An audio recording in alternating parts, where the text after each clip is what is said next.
Hi எல்லாருக்கும் வணக்கம். இன்னைக்கு சீலிங்ல போட போற லைட் பத்தி தான் வந்து பார்க்க போறோம். மெயினா வந்து சீலிங்ல லைட் ஃபிக்ஸ் பண்ணோம் அப்படின்னாவே ஃபால் சீலிங் போட்டாதான் முடியும் அப்படிங்கிற ஒரு தாட் இருக்கும். பட் அது வந்து ட்ரூத் கிடையாது. ஃபால் சீலிங் போடாமையும் லைட்ஸ் வந்து போட முடியும். இது யாருக்கெல்லாம் செட் ஆகும், இதனால என்ன யூஸ், இதுல யார் ஒர்க் பண்ணுவா, இதோட பிரைஸ் ரேஞ்ச் என்ன அப்படிங்கறதெல்லாம் இந்த வீடியோல பார்த்துடலாம். So let's get to the video. First of all, fall ceiling லைட்டுக்கும் நார்மல் சீலிங் லைட்டுக்கும் என்ன டிஃபரன்ஸ் அப்படின்னு வந்து பாத்தீங்கன்னா, ஃபால் சீலிங் லைட்டை பொறுத்த வரைக்கும் ஒரு பேஸை வந்து கிரியேட் பண்ணி அதோட பேனல் வயர்ஸ் எல்லாத்தையும் வந்து உள்ள வந்து இன்சர்ட் பண்ணிடுவாங்க. அது வந்து சீம்லெஸ்ஸா இருக்கும். இதுதான் ஃபால் சீலிங் போட்டு லைட் போடுறது. ஃபால் சீலிங் லைட் இல்லாம போடுறது எப்படி அப்படின்னு வந்து பாத்தீங்கன்னா, அதாவது சீலிங்ல வந்து க்ரூவிங் பண்ணி வயர்ஸை வந்து ஃபுல்லா ஹைட் பண்ணிட்டு லைட் மட்டும் விசிபிளா வெளியே தெரியற மாதிரி இருக்கும். ஸோ இதுதான் இந்த ரெண்டுத்துக்கும் இருக்கிற major difference. First of all, இது யார் வந்து ஒர்க் பண்ணுவா அப்படின்னு வந்து பாத்தீங்கன்னா, மெயினா உங்களுக்கு வந்து ஒரு நல்ல எலக்ட்ரிஷியன் தேவைப்படுவாங்க. அப்புறம் க்ரூவிங்கை வந்து ஹைட் பண்றதுக்கு பெயிண்டர்ஸ் வந்து தேவைப்படுவாங்க. ஸோ இது வந்து என்ன பண்ணுவாங்கன்னா, வயர்ஸ் எல்லாம் ஃபிக்ஸ் பண்ணதுக்கு அப்புறமா வச்சு சீல் பண்ணிடுவாங்க. ஸோ இவங்க ரெண்டு பேர் தான் மெயினா தேவைப்படுவாங்க. எலக்ட்ரிஷியன் வந்து ஸ்கில்டு லேபரா இருக்காங்க அப்படின்னாவே உங்களுக்கு வந்து அவுட்புட் வந்து நல்லாவே கொண்டு வர முடியும். இதோட மெயின் ஆடட் அட்வான்டேஜ் என்ன அப்படின்னு வந்து பாத்தீங்கன்னா, ஃபால் சீலிங்கோட காஸ்ட் வந்து கட் ஆகுது. அதே மாதிரி 1 or 2 டேஸ்லயே ஒரு ரூமுக்கு வந்து ஃபுல் லைட்டிங்கும் வந்து ஃபிக்ஸ் பண்ணிட முடியும் அப்படிங்கறதா வந்து இதோட ஆடட் அட்வான்டேஜான ஒரு விஷயம். அதே மாதிரி இதுல இன்சுலேஷன் அன்இன்சுலேஷன் ப்ராப்ளமும் பெருசா கிடையாது. சப்போஸ் நம்ம வந்து ஃபியூச்சர்ல ரிப்பேர் ஆயிடுச்சு அப்படின்னா நம்மளே வந்து இதை ரீப்ளேஸ் பண்ணிக்கிற அளவுக்கு வந்து இது ஈஸியா தான் இருக்கும். சப்போஸ் உங்களுக்கு ஃபால் சீலிங் லைட் மாத்த தெரியணும் அப்படின்னு நினைச்சீங்கன்னா, ஐ பட்டன்ல வந்து லிங்க் கொடுக்குறேன், எப்படி ஃபால் சீலிங் லைட் மாத்தணும் அப்படின்னு சொல்லிட்டு அந்த வீடியோவை செக் பண்ணிக்கோங்க. ஸோ ஃபைனலி உங்களுக்கு ஏதாவது ஃபியூச்சர்ல ப்ராப்ளம் வருது, வேற லைட் மாத்தணும் அப்படின்னாலும் நீங்களே வந்து மாத்திக்க முடியும். ஒரு எலக்ட்ரிஷியனை பெருசா எக்ஸ்பெக்ட் பண்ண தேவையில்லை அப்படிங்கறதா இதோட ஆடட் அட்வான்டேஜ். இது மெயினா வந்து பாத்தீங்கன்னா budget friendly, but condition supply. ஒவ்வொரு எலக்ட்ரிஷியனை பொறுத்து உங்களுக்கு வந்து இதோட இன்சுலேஷன் ப்ராசஸ் பிரைஸ் அப்படிங்கிறது மாறும். ஃபார் எக்ஸாம்பிள், சில எலக்ட்ரிஷியன்ஸ் வந்து பாத்தீங்கன்னா ஒவ்வொரு லைட் பாயிண்ட்டுக்கும் ஒரு பாயிண்ட்டுக்கும் பிரைஸ் கோட் பண்றாங்க. சிலர் வந்து பாத்தீங்கன்னா அவங்க டே பேஸ்ல ஒரு நாள்ல முடிக்கிறாங்களா 2 நாள் முடிக்கிறாங்களா அப்படிங்கறத பொறுத்து பிரைஸ் வந்து பிக்ஸ் பண்றாங்க. So it's depends upon your எலக்ட்ரிஷியனை பொறுத்து தான் வந்து இதோட பிரைஸ் பிக்சிங் அப்படிங்கிறது வந்து இருக்கு. ஸோ இது முழுக்க வந்து பாத்தீங்கன்னா எலக்ட்ரிஷியனோட பிரைஸ் கோட்டிங்கை பொறுத்து தான் இது வந்து பட்ஜெட் ஃப்ரெண்ட்லில வருமா வராதா அப்படிங்கறத நம்ம டிசைட் பண்ண முடியும். ஸோ ஏன்னா ஒவ்வொருத்தரும் ஒவ்வொரு மாதிரி சார்ஜ் பண்றதுனால நம்மளால கன்ஃபார்மா சொல்ல முடியல. ஸோ இது வந்து இந்த பிரச்சனையும் இருக்கு. பாயிண்ட் வைஸும் எடுக்கிறாங்க, அதே மாதிரி டே பேஸ்லயும் வந்து சார்ஜ் பண்றாங்க. வித்தவுட் ஃபால் சீலிங் லைட் அப்படிங்கிறதுனாலே வந்து பாத்தீங்கன்னா இதோட லிமிடேஷன்ஸ் வந்து ரொம்ப அதிகமாவே இருக்கு. ரொம்ப ஸ்பெசிபிக் லைட்ஸ் மட்டும் தான் உங்களால யூஸ் பண்ண முடியும். Wide range of fall ceiling lights வந்து இதுல போட முடியாது. இது வந்து ஒரு பெரிய டிராபேக்கா ஃபால் சீலிங் இல்லாம லைட் போடுறதுனால இருக்கு. அதே மாதிரி ஸ்ட்ரிப் லைட்ஸை தவிர மற்ற எல்லா லைட்ஸுமே வந்து விசிபிளா எம்போஸ்டா வெளியே தெரியும் ஃபால் சீலிங் இல்லாம போடுற லைட்ஸ்ல. ஃபால் சீலிங் இல்லாம போடுற லைட்ஸ்ல இருக்கிற பிரைசிங்குமே வந்து ரொம்ப ஹையா இருக்கு. அதுக்கு காரணம் வந்து பாத்தீங்கன்னா, உங்களுக்கு ஃபால் சீலிங் லைட்ல வந்து ஈவன் டிஸ்ட்ரிபியூஷன் தேவையில்லை. ஏன்னா இடம் இருக்கும் உங்களுக்கு ஃபால் சீலிங்க்கு மேல. ஸோ ஹீட்டை கிரியேட் பண்ணும்போது அது ஈஸியா வந்து வெளியே போற அளவுக்கு உங்களுக்கு வந்து ஸ்பேசிங் வந்து இருக்கும். But no fall ceiling lights வந்து பாத்தீங்கன்னா உங்களுக்கு அந்த ஹீட்டை வந்து வெளியே போறதுக்காகவே வந்து ஒரு கேசிங் வந்து கிரியேட் பண்ணி ஒரு டெப்த் கிரியேட் பண்றதுக்காக ஒரு கேசிங் வந்து கொடுக்குறாங்க. அந்த கேசிங்கோட சார்ஜஸ் வந்து எக்ஸ்ட்ராவா இருக்கிறது தான் வந்து இதோட கானா வந்து ஃபீல் பண்ணலாம்.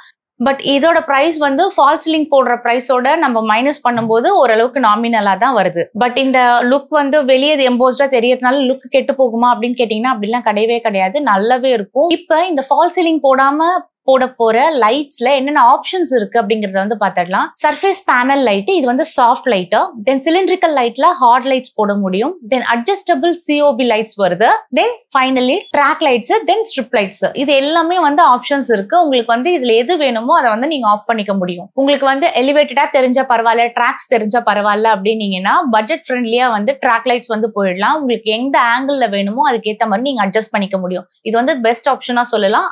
அன்லஸ் நீங்க வந்து ட்ராக் வந்து விசிபிளா தெரிஞ்சா பரவாயில்ல அப்படிங்கிற பட்சத்துல. தென் ப்ரொஃபைல் லைட் அண்ட் ஸ்ட்ரிப் லைட்ஸை பொறுத்த வரைக்கும் பாத்தீங்கன்னா உங்களுக்கு வந்து இது வந்து ஒரு சாஃப்டான லைட் தான். நீங்க வந்து ஃபில் லைட்டிங்கா இதை வந்து யூஸ் பண்ண முடியும். இதோட லுக்குமே வந்து சீம்லெஸ்ஸா இருக்கும். ஃபார் எக்ஸாம்பிளுக்கு நீங்க ஒரு 10x10 ரூம்ல வந்து லைட்டிங் பண்ணோம் அப்படின்னா என்னென்ன லைட்ஸ்ல எங்கெங்கெல்லாம் பிளேஸ்மெண்ட் பண்ணலாம் அப்படின்னு வந்து பாத்துக்கலாம். ஃபர்ஸ்ட் ஸ்ட்ரிப் லைட்ஸ் இல்லைன்னா ப்ரொஃபைல் லைட்ஸ் அப்படின்னு எடுத்துக்கலாம். இது வந்து பாத்தீங்கன்னா எட்ஜஸ்ல வந்து ரூமோட கார்னர்ஸ்ல நீங்க போடுவீங்க. இதுக்கு வந்து மினிமமா நீங்க 120 LEDs per meter இருக்க மாதிரி லைட்ஸ் யூஸ் பண்ணீங்க அப்படின்னா சாஃப்ட் லைட்டா இருக்கும். அதே மாதிரி நல்ல இன்டைரக்ட் லைட்டாவும் உங்களுக்கு வந்து தெரியும். இதே வந்து உங்களுக்கு ரொம்ப வைப்ரண்டா ரொம்ப பிரைட்டா வேணும், உங்களுக்கு ஹாட் லைட்டா வேணும் அப்படின்னு நினைச்சீங்கன்னா 240 LEDs per meter இருக்க மாதிரி லைட்ஸ் வந்து நீங்க சூஸ் பண்ணிக்கலாம். பட் எங்க வீட்ல போட்டிருக்கிறது, இந்த ரூம்ல போட்டிருக்கிறது வந்து பாத்தீங்கன்னா 120 LEDs per meter கணக்குல தான் நாங்க வந்து போட்டிருக்கோம். இது வந்து சாஃப்ட் அண்ட் சட்டிலா இருக்கும். அதே மாதிரி நியூட்ரல் ஒயிட் வந்து சூஸ் பண்ணுங்க. தென் 4 ஸ்பாட் லைட் வந்து தேவைப்படும். ஸ்பாட் லைட்டை பொறுத்த வரைக்கும் 20 watts each அப்படிங்கிற கவுண்ட்ல நீங்க வந்து யூஸ் பண்ணலாம். மெயினா இந்த வந்து வார்ட்ரோப், மிரர் இந்த மாதிரி ஏரியால உங்களுக்கு கரெக்டா நின்னு உங்களுக்கு எந்த இடத்துல ஆங்கிள் கரெக்டா இருக்கும் அப்படிங்கறத பார்த்துட்டு நீங்க இந்த லைட்டை வந்து ஃபிக்ஸ் பண்ணுங்க. மிரர் கிட்ட எல்லாம் வந்து உங்களுக்கு நல்ல வந்து ஒரு ஷோரூம்ல நீங்க வந்து ஃபீல் பண்ற அந்த எஃபெக்ட்டை வந்து கிரியேட் பண்ணணும் அப்படின்னு நினைச்சீங்கன்னா மினிமமா 30 to 50 watts இருக்க மாதிரி லைட்ஸ் வந்து சூஸ் பண்ணுங்க. ஸ்பாட் லைட்ஸ் பொறுத்த வரைக்கும் பெட்டுக்கு மேல உங்களோட வாலை பார்த்தா மாதிரி 2 10 watts ஸ்பாட் லைட் போட்டீங்க அப்படின்னா இன்னும் லுக் வந்து செம்மையா இருக்கும். இது எல்லாமே வந்து பாத்தீங்கன்னா முடிஞ்ச அளவுக்கு நியூட்ரல் ஒயிட் போயிடுங்க. இல்ல அப்படின்னா 3-in-1 ஆப்ஷன் இருந்தது அப்படின்னா தி பெஸ்ட் அப்படின்னு சொல்லுவேன். உங்களுக்கு மூடுக்கு ஏத்த மாதிரி நீங்க அதை அட்ஜஸ்ட் பண்ணிக்க முடியும் லைட்டை பொறுத்த வரைக்கும். ஃபார் ரெஃபரன்ஸ்க்கு சொல்றேன், பர் மீட்டருக்கு வந்து 1200 வாங்குறாங்க வித் லைட்டோட. அதே மாதிரி ஏதாவது ஸ்பாட் லைட்டோ இல்ல வந்து சீலிங் லைட் தனித்தனியா இண்டிவிஜுவல் லைட்ஸ் போடுறதுக்கு வந்து லைட்டோட வேணும் அப்படின்னா 2000 rupees சார்ஜ் பண்றாங்க. இதே வெறும் பாயிண்ட்ஸ் மட்டும், ஒவ்வொரு பாயிண்ட் மட்டும் நீங்க ஃபிக்ஸ் பண்ணணும், லைட் நீங்க ப்ரொவைட் பண்ண போறீங்க அப்படின்னா 350 rupees பர் பாயிண்ட்டுக்கு வந்து சார்ஜ் பண்றாங்க. இதே ப்ரொஃபைல் லைட்டுக்கு வந்து நீங்க லைட் ப்ரொவைட் பண்ண போறீங்க, அவங்க பாயிண்ட் மட்டும் கிரியேட் பண்ணோம் அப்படின்னா பர் மீட்டருக்கு அப்ராக்சிமேட்லி 500 rupees சார்ஜ் பண்றாங்க. எந்த ஊர்ல பண்றீங்க அதே மாதிரி சார்ஜ் பண்ற எலக்ட்ரிஷியனை பொறுத்து வேரியாக நிறைய சான்சஸ் இருக்கு. இது வந்து நான் மேக்ஸிமம் பிரைஸ் சொல்றேன், மினிமம் பிரைஸ் வேரியாக நிறைய வாய்ப்பு இருக்கு, இதை விட கம்மியா தான் இருக்கும். ஃபைனல் கன்க்ளூஷன் பாத்தீங்கன்னா இதுல நான் சொன்ன மாதிரி காஸ்ட் எஃபெக்டிவ் அப்படிங்கிறது வந்து ஃபால் சீலிங் போடுற பிரைஸை வந்து இந்த லைட்ல நீங்க காம்ப்ரமைஸ் பண்ற மாதிரி இருக்கும். But easy to install. அதே மாதிரி ஈஸியா நீங்க வந்து அன்இன்ஸ்டால் பண்ணி ஃபியூச்சர்ல ஏதாவது ப்ராப்ளம் அப்படின்னா உங்களால நீங்களே ஃபிக்ஸ் பண்ணிக்க முடியும். அடுத்து மெயினா வீடு அண்டர் கன்ஸ்ட்ரக்ஷன்ல இருக்கு அப்படின்னா அவங்களுக்கு வந்து இந்த வீடியோ நிஜமாவே ஹெல்ப் பண்ணும். ஏன்னா நீங்க வந்து ஃபால் சீலிங்க்கு எக்ஸ்ட்ராவா 150 rupees per square feet அப்படிங்கிற ரேட்டை காஸ்ட் கட்டிங் பண்ணிட்டு அதே லுக்கை வந்து இதுல கொண்டு வர முடியும். எலக்ட்ரிஷியனை பொறுத்து தான் வந்து நம்மளோட இன்ஸ்டலேஷன் சார்ஜஸ் அப்படிங்கிறது இருக்கு. ஸோ நீங்க வந்து உங்க எலக்ட்ரிஷியன் கிட்ட தெளிவா பேசிக்கங்க. பாயிண்ட்டுக்கு பிரைஸா இல்ல வந்து பர் டே பிரைஸா அப்படிங்கிறதையும் நீங்க வந்து ஷியூரா கேட்டு தெரிஞ்சுட்டு நீங்க உங்களை ஹையர் பண்ணிக்கோங்க. சப்போஸ் இந்த வீடியோல ஏதாவது பாயிண்ட்ஸ் உங்களுக்கு ஹெல்ப்ஃபுல்லா இருக்கு அப்படின்னு நினைச்சீங்கன்னா ஒரே ஒரு லைக் மட்டும் பண்ணுங்க.